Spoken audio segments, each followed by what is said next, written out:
Amanda here from createyourfuture.co. So today we're going to talk a little bit about mental diets, what they are and what they aren't. So yeah, just before I get started, guys, if you would like to ask me, Amanda, a question, then definitely sign up at the Patreon group. The link is in the description below.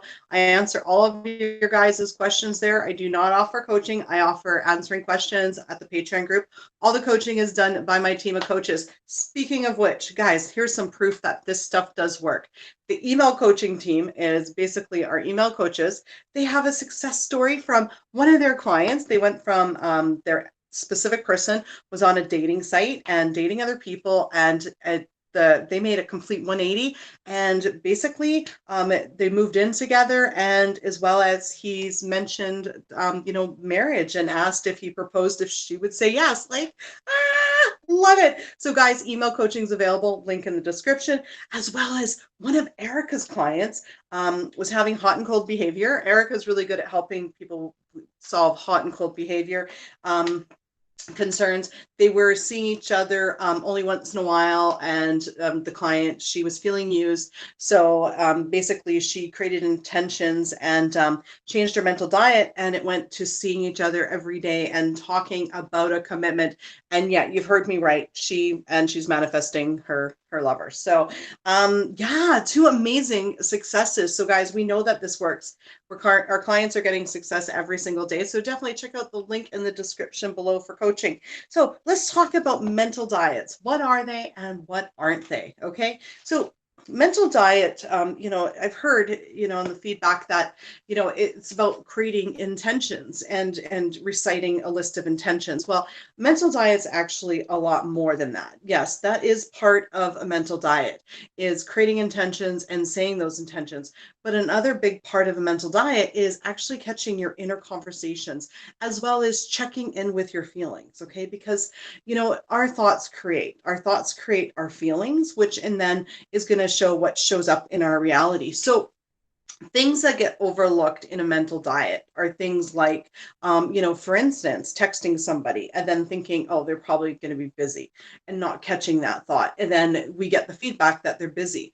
But then we start saying, well, I intend they always make time for me. I intend they always make time for me. And we say that throughout our day. But then when we go to text the person, and right after we send that text, we get that thought and that sinking feeling of, oh, they're going to be busy. And then it shows up as busy again. It's that thought that we need to change right when we send the text, right when we're taking the action.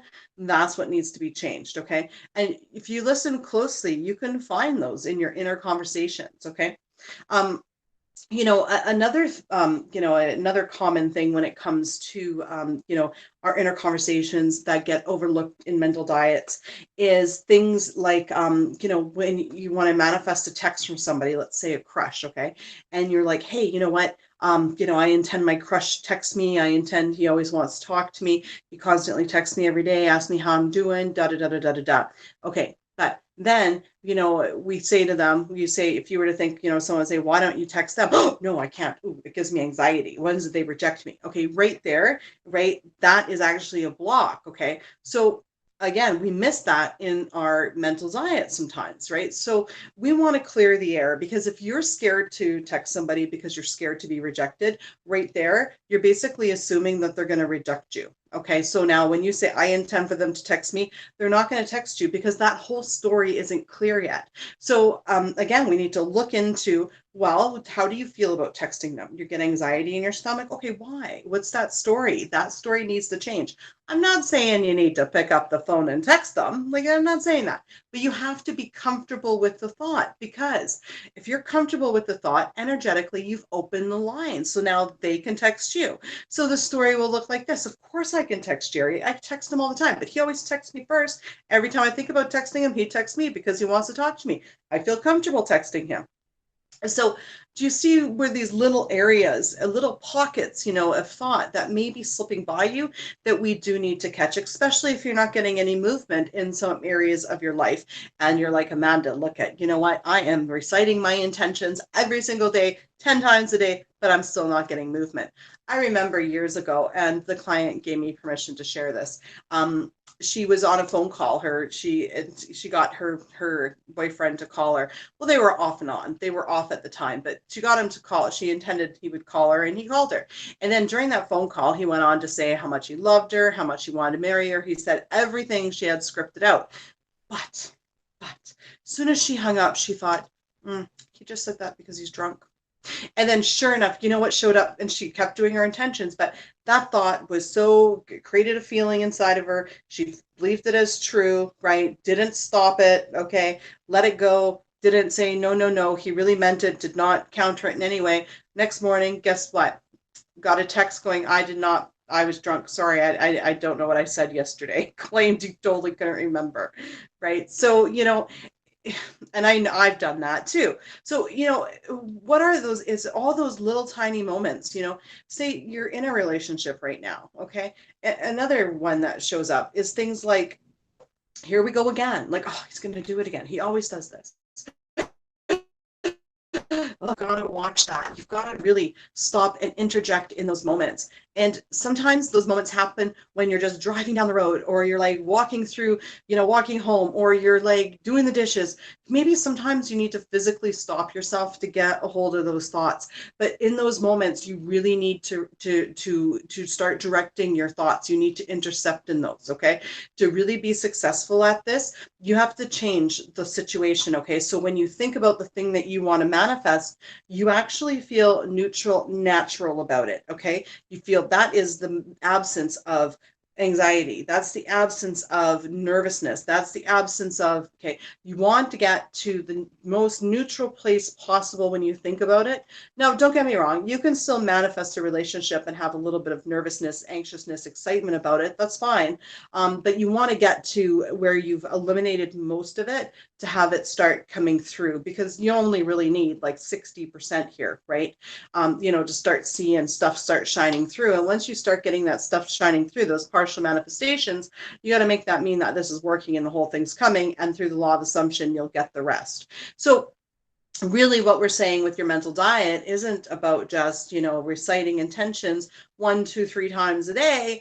It's about living from that end as if you already had the thing that you want in your mind every minute of the day, okay? Or at least as much as you can catch of it.